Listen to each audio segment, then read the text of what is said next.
Welcome to The Explainer. So today we're digging into a really fascinating investment puzzle that's popping up thanks to this new space race. And, the biggest opportunities, they might not be where you think they are at all.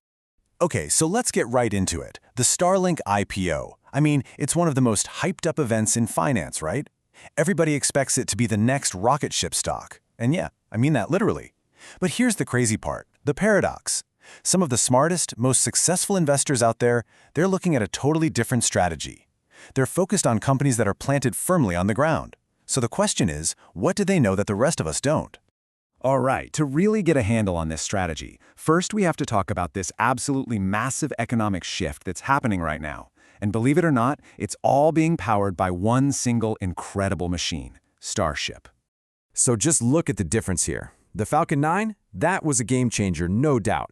But Starship, it's playing a whole different sport. We're not just talking about a 7 times increase in how much it can carry. The real revolution here is that it's fully reusable.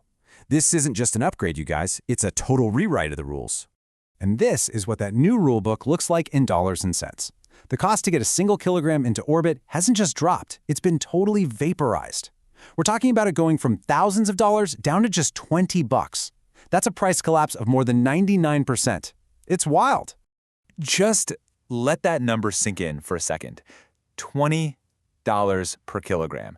That one single number completely changes the game for the entire space industry.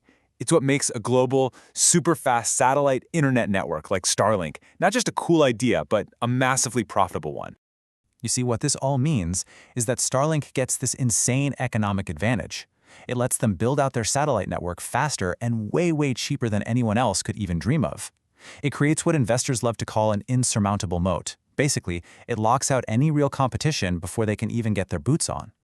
Okay, so space is cheap now. We've established that. But how does that turn into actual profits for companies that, don't own any rockets? $3 billion. Just think about that number. That's how many people around the world are either completely offline or have internet that's just terrible.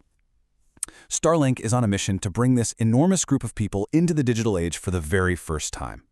And this brings us to the multi-trillion-dollar question, right? It's the core of this whole paradox. When this giant wave of 3 billion new users logs onto the internet, what's the first thing they do? Where do they go? Well, they're not going to build a brand new internet from scratch, are they? No way. They're going to log on to the one that's already here. They're going to search on Google, watch stuff on YouTube, connect with friends and family on Instagram and WhatsApp, and probably dream about doing it all on a brand new iPhone. In short, they become the newest customers for the digital empires that already rule the world. This quote right here just nails it, doesn't it? Big Tech spent $0 building this new highway, but they will collect almost all of the tolls. Think about it. Starlink is spending billions to build this incredible data superhighway in the sky. And for Big Tech, it's like having 3 billion new customers just show up at their front door, delivered for free. They didn't have to build any of the roads, but boy, are they going to collect all the toll money. But hold on. This doesn't mean Starlink is just doing charity work for Google and Meta. Oh no, far from it. Starlink has its own massive ambition to become a totally new kind of tech giant, one that actually lives in orbit. You see, the real plan is so much bigger than just being an internet provider. The true vision here is to transform that huge satellite network into a gigantic orbiting data center that literally wraps around the entire planet. So here's the master plan. Step 1, get a total monopoly on global satellite internet. Check. Step 2, use that control to become the main highway for all kinds of critical global data. We're talking self-driving cars, huge financial trades, global shipping logistics, you name it. And then, step 3, use that position to start offering things like AI and computing services all from space. It's about creating whole new businesses that could only ever exist in orbit. So what's the end game? Well, eventually Starlink's own insane growth is going to put it right in the same league as the giants it's helping today. The day it goes public, you can pretty much bet it's destined to join the big tech indexes, sitting right there next to names like Google and Apple. Okay, so what does this all mean for you or for anyone looking to invest in this huge shift?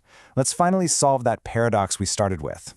Yeah, the most important thing to get your head around is that this is not Starlink versus big tech. It's not a zero-sum game. What this whole space revolution is creating is a massive win-win scenario. It's not about fighting over who gets the biggest slice of the pie.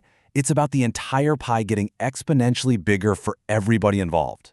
So this really gives you two pretty clear ways to approach this as an investor. On one hand, you can try to pick this single winner, make a high-risk, high-reward bet on a company like Starlink to crush everyone else. Or you can invest in the bigger, undeniable trend that helps all the major players, the simple expansion of the digital world itself. And that second strategy, it's pretty powerful because it relies on a simple truth. You don't need to predict the future. As long as the digital world keeps growing, and it will, the companies that already own that world are set up to win. Buying something like a big tech ETF lets you get broad exposure to that almost inevitable growth.